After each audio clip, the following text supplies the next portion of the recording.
Spider-Man, the web slinger we all love. He's been in a lot of films over the years. Some have been great, some have been the Amazing Spider-Man series.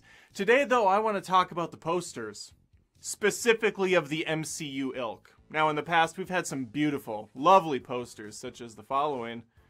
Look at some of these gorgeous works of art. Spider-Man up close, personal. There's a lot to tell. There's a lot of story in those eyes. Hungry Eyes, you could say, which is a song. Hungry Eyes. I'm off topic. Let's get back on track. Let's focus, Adam. Come on. Let's start with Spider-Man Homecoming.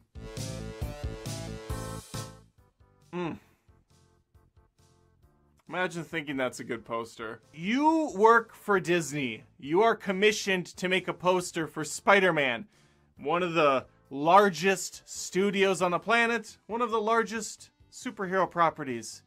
And this is what you come up with. A 4th grade elementary school collage of some of the random shit in the film. Nobody on this poster looks happy to be here except for Aunt May. What is she smiling about? Everyone else is dead serious. Not only is Tony Stark engulfed in flames, but he's got a Birdman blowing out of his heart, out of his chest cavity. I like the Spider-Man suit, but it looks like he's wearing a Casio watch in the poster. This band is so thick. He's like a douchebag going to a Fish concert. Also, what is the focal point of this poster? Because you know what? My eyes are drawn directly to Iron Man, flying above the Spider-Man logo. Is he the main character here? If we zoom in, we can see Shocker even made the poster. He's so tiny, and he's doing his little attack that he does precisely one time in the movie. This was poster material to the designer. I would just love to know what the theme of the poster is. The characters are looking in every direction, every which way. Happy's suiting up like he's going to prom, which I guess is maybe the most relevant thing in the poster, because they do in fact attend a prom in this. But I think what truly annoys me the most is the July 7th yellow font treatment. Where did they pull that color from? You could eyedrop this poster and you're not going to find that yellow anywhere else. Well, what an obnoxious choice. And I get you want to draw the eye down there, but no you don't. You don't want to draw the eye to the way bottom of the poster for the movie release date. You want to entice people to see the movie to begin with. And nothing says go see the new Spider-Man more than a poster featuring 72 people doing random shit. Failure. Awful poster. Let's move on. There's like 7 or 8 Spider-Man Homecoming posters. I don't know if they're all official that I'm seeing online. I think they are, and there's one tell. There's one constant in all of them, and it might not be what you think. It's not Spider-Man. It's the Avengers Tower. It somehow makes its way into almost every single one of these posters. It's like a fucking Where's Waldo of the Avengers Tower. Someone over at Marvel was like, I don't know if Spider-Man's gonna sell this picture by himself. We gotta have the Avengers Tower in there. That's what people are really gonna be drawn to. Avengers. Look at this. Boom. Avengers Tower. Boom.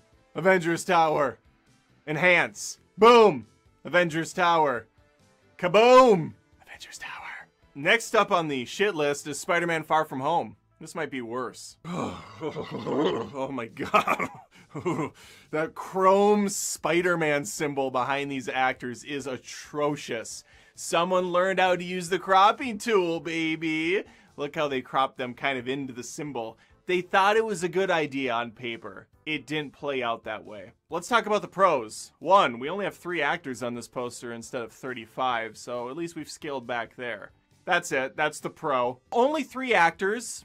All, again, looking in different directions. Nick Fury's got a gun on the poster. He for some reason, made the poster. Listen, I love Samuel L. Jackson, but is he really the prominent character we need displayed here for Spider-Man? We have a couple different stock background locations, the Big Ben Tower. It's kind of telling people this is a cross-country film. You're going to be going to different places with Spider-Man. Must have been the same crew that did the last set of posters because we got that atrocious yellow again.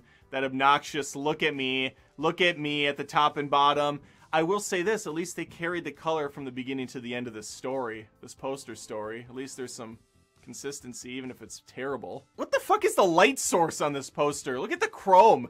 Every angle of that thing is getting hit with light. Harsh light on all angles. Even the actors are lit up very inconsistently because, you know, they weren't shot for this poster. I think that's a problem in general with new movie posters is They're not artistically done. They're not painted or drawn ahead of time or planned out. So they're really just taking photos they already have and just splatting people in here and there. And hopefully they work. There's a myriad of posters in this same vein, a few different styles using the 3 characters. Sometimes Holland has a mask on, sometimes he doesn't.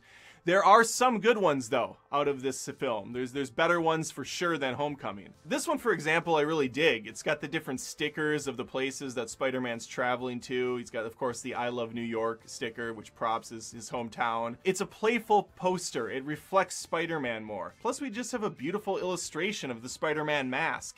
It's simple, it's clean, it's creative, and it's different. It's interesting. It sets it apart from all those other stock photos we see. Here's another one I like. Spider-Man's hanging upside down, reading a magazine in London. Can we enhance? Oh, good. I just wanted to make sure the Avengers Tower wasn't back there. We're okay. I like the poster because it tells you that this is a road trip film. Spider-Man's not in New York. There's some nice symmetry going on, but it's not perfect. Things are off a little bit, just enough to keep you interested. If everything was too lined up, it's not as exciting. So the person knew what they were doing here. They took some time on it, and I give them respect for that. Here's another one of the posters that uses the 3 guys, the stock photos. We threw in a couple others, though, for good measure. You got Zendaya in there looking completely lost. Happy's on here again. And then for some reason they just threw in one of the digital monster creatures at the bottom, just like small. It's so weird because in the film these creatures, these titans are larger than life, right? They're big scale. So to put them in this tiny little aspect really does nothing for the audience or for the viewer looking at this poster. It makes them look weak. It makes it look pathetic. I also have no idea what the triangle symbols are for. I don't remember that being a thing in the movie. Is that a Mysterio symbol of sorts? I really don't know. Look at Happy. He looks so pleasant. He's just happy to be on the poster. It's like, hey, cool. I'm here again. I'm here. The sky is so ugly, though. It looks completely manufactured. Nothing about this is interesting. Except for Tom Holland's jawline. That son of a bitch has a beautiful jaw. God, to have his jawline would be just wish I could do it. No, it's never gonna happen for me. Spider-Man No Way Home's on its way out, and I was looking for posters for that. There's a shit ton of them. I don't know if any of them are official. I even Googled official, and I came up pretty short. I swore there was a Doctor Strange one with Peter Parker, but it failed to resonate any sort of enjoyment from me, so I guess I'll just leave it at that.